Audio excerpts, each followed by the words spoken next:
Hello again, everyone. George Packard with Family Lawn and Landscape. Today I want to talk about, just real quick, we had a lot of questions about the type of fuel that we use, as far as the octanes and this and that in our business. So what I'm going to tell you is it's the same in Wisconsin as it is in Florida, what we use. Basically, for all our mowers, we just use the cheap 87% octane fuel.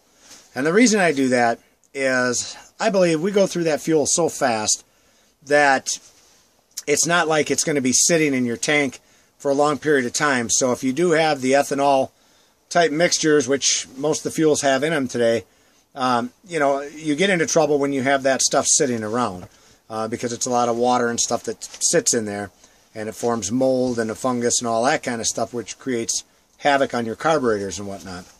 So that's the biggest problem that I see with that kind of stuff. But for the mowers, we run through it so fast that I don't believe it's worth putting 91% octane fuel in there, and we're running it out, changing those tanks out every single day or every other day. I just don't see that. It doesn't make sense to me. So that's one part. The other part is our stick equipment. The stick equipment, I like to use the 91% octane, the highest octane I can get for that, because they run cooler.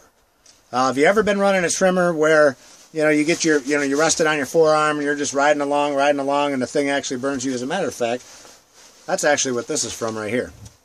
That's actually from that, come to think of it. So this is from having it on a trimmer and going along, and it just gets so hot that it just burns, it burns your skin and whatnot. Well, you'll realize that if you run that higher octane fuel in there, it doesn't get as hot. So if it's not getting as hot, you're not going to burn up that equipment as fast. Plus, it's easier on your arms when you are working with that kind of stuff, okay?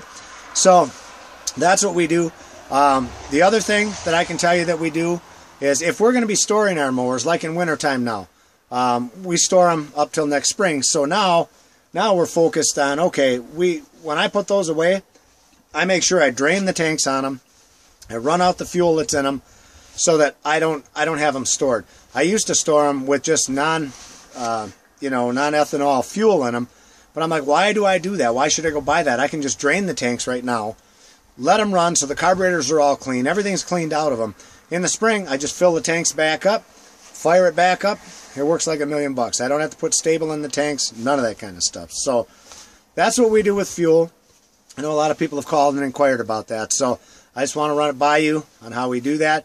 As far as mixed oil and things like that, there again, I'm not out hammering the steel products or anything else, and to buy the expensive 2-cycle oil to mix in with your stuff. I mean, we don't do that. We go through so many pieces of stick equipment, but we take care of it. We have a good medium grade oil that we put in these things, but it's just that we do so much work with them, which is why we go through so many of them, and I just can't see spending that expensive oil. I haven't seen, when I first started out, I would buy all the steel oil and this and that, and I didn't see the big difference of where that paid off versus your cheap 2-cycle oil. So hopefully that'll help you out, give you some insight onto the fuel game.